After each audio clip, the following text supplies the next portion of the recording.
moves, but he made as many moves as he could make because of the situation with salary cap and whatnot. So we got a lot of young players. We picked up some draft picks for the future.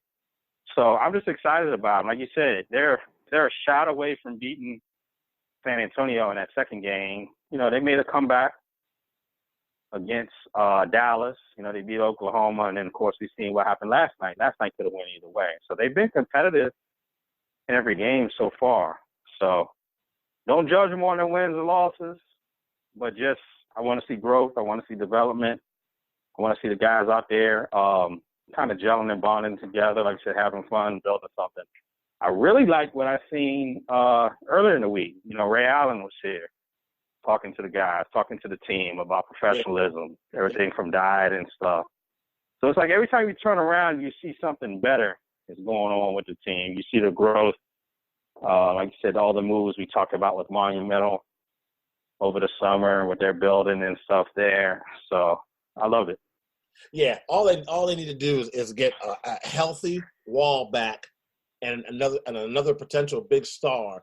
And I think what they're also doing is they're doing a couple of things, man. They're showing the rest of the league they're serious about winning by changing their culture and creating a positive environment like the Brooklyn Nets did. That was one of the big things about people wanting to play for the Nets. All the organization's so forward-thinking and blah, blah, blah. The Wizards are doing that. And then also the players you have now, are all these guys going to be on the Wizards team next year? You're not sure, but you're getting their maximum effort because you're giving them all the opportunity to learn, grow, shine, and get better so that when you do get those other pieces to put along Bradley Beal, the foundation's already set. So I like it. I like it a lot. And talking about some of the early things from the season, I mean, very surprised that one of my favorite sneaky picks, Sacramento Kings, no wins at all so far this year. Kind of makes me scratch my head. If you are not a fan of the Golden State Warriors era, you're probably super happy to see what they're going through. Nobody wishes injuries on anybody. We definitely want speedy recovery for Steph Curry.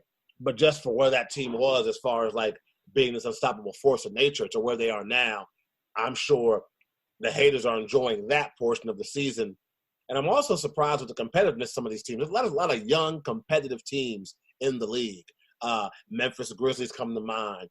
The Bulls, even the Knicks, man. Teams that might not win a lot of games, but they come out and they compete. They don't just roll over every night so far this season. And like I said, very early in the season, but those are some of the teams that are standing out to me so far this NBA season with a lot more to come.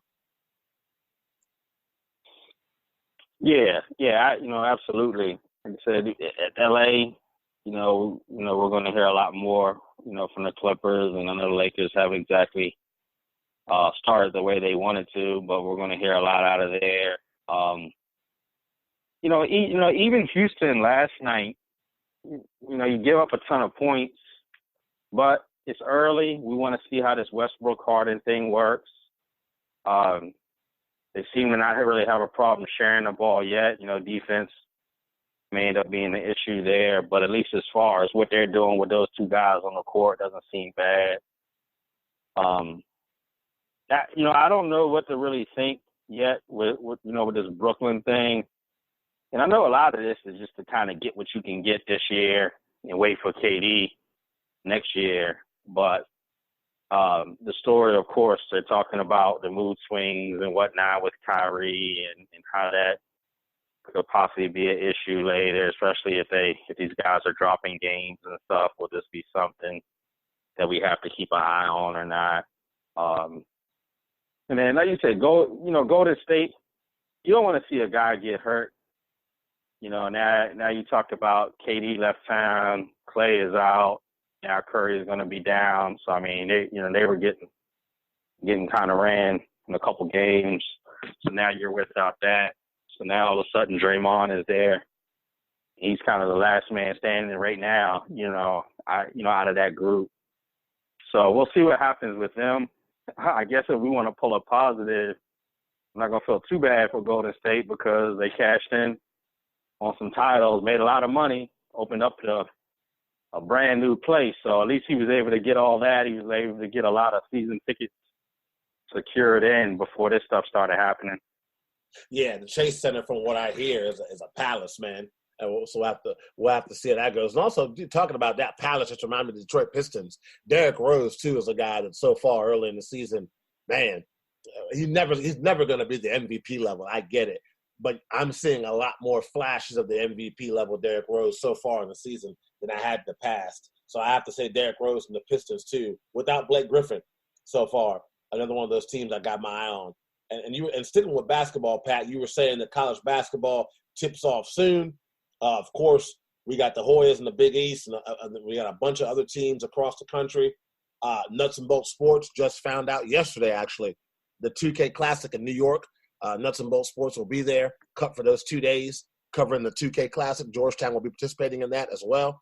So kind of what are some of your thoughts and feelings early on heading into college basketball season? Just some of your early thoughts.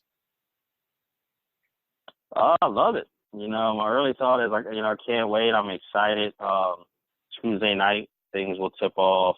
Boys will be in action on Wednesday, but basketball is going to start on Tuesday night. I say, all right, March in the tournament, March Madness, I think that's the greatest event, and I think that's the greatest postseason or tournament in sports. I think the whole March Madness thing. But I will say I think the greatest just time of year in sports, I think, is now. When college basketball hits, baseball just ended. But, you got college basketball, you got NBA, NFL's in the second half, you got the NHL. So you just got so much. You got college football. You got so much going on at one time. So it's like every night, it's literally, what do I watch? Yeah. You got something's on, and, so to me, I just get excited around this time period. So they have these games on. And that first night, Duke, Kansas? I think Tuesday night, you got Duke and Kansas. It's probably one of the earlier games. For local guys, Maryland's in action. You got a lot of ranked teams are playing on that first night. So I think, right away we have a lot to watch. Michigan State, Kentucky. So you got the top 4 teams are playing on Tuesday night. We talked about the Classic. Nuts and Bolts will be at. So, that's going to be great. Georgetown will be there. So you got Georgetown, Texas, Duke, and Cal.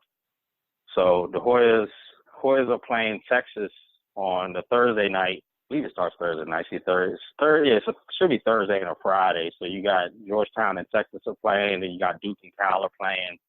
So the next night, you got the 2 winners will play and the 2 losers will play. So hopefully we can see a Georgetown and the Duke matchup maybe the next day. I think that would be good.